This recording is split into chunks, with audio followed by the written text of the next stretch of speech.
Ang akin pong napili na histokwento ay ang simbahan ng Polo na matatagpuan dito malapit sa lugar ko, at ito ay kukwento ko sa pamamagitan ng aking voice-over. Ang history ng Church of San Diego de Alcala ay matatagpuan sa barangay ng Polo dito sa Valenzuela, at ito ay natapos noong taong 1632 na ang mga residente ay pinilit na magtrabaho upang makumpleto ang simbahan matapos ang bayan ay makamit ang kalayaan noong 1623 na nagmula sa katangalan. Sa pamamagitan ng pagsisikap ni na Padre Juan Taranco at Don Juan Monsod, ang mga punong barangay ng Polo. Dito din ay makikita ninyo ang imahe ni San Diego de Alcala na makikita sa bungad ng simbahan. Ito po ang harapan ng ating simbahan, at ito po ay ang gilid. Ayan po, makikita nyo po dyan. At kung may mga misa po, mapapansin nyo, lalo na pag-araw ng linggo ay punong-puno. Kaya kahit dyan sa gilid, napupuno ng maraming tao. Makikita rin dyan ang may malaking kampana na may nakalimbag sa gilid sa gawing ibaba na Donasyon de Juliana Serrano Año de ng taong 1902. May makikita din po tayo dyan na maliit na adorasyon. Dito nagaganap ang pagtitipon ng mga grupo na may malalim na pananampalataya. At ang katabi ay ang opisina ng simbahan.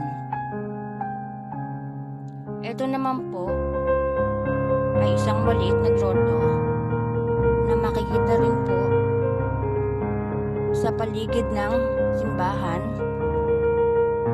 na may mga rebulto ni Our Lady of Lourdes at ng isa niya pang kasama. Meron po siyang sarado para po hindi pa mababo yung pinakaloob po ng grotto. Kaya mainam po na may ganyan para hindi po masyadong pasukan ng mga tao, lalo na po yung mga bata na posibleng paglaruan po. Ayan po. At may nakalagay po dyan na in loving memories. At may nakasabit po na parang accomplish po yan na katibayan po na nasa pangangalaga siya ng Polo Church. At ito rin po yung meron pong mga alaala para sa mga walang malay na sanggol na naging biktima ng abortion. Tinawag din po itong Shrine of the Unborn in memory of the unborn life. Yan po. Yan po siguro nilalagay po yung mga nakukunan po na mga ina o yung mga iniiwan po sa may simbahan. Meron pong ganun pangyayari. Ayun po yung kabuuan po ng Polo Church. Napakaluwang po. At meron din po dito tayong makikita sa bungad po ng gate na may nakaukit sa malaking bato na may 10 utos ng Diyos.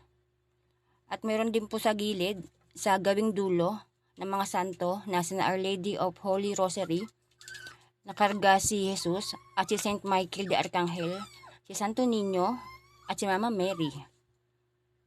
Ito po, at dito nagtatapos ang aking histokwento, paglalakbay sa kasaysayan na yaman ng aming lugar.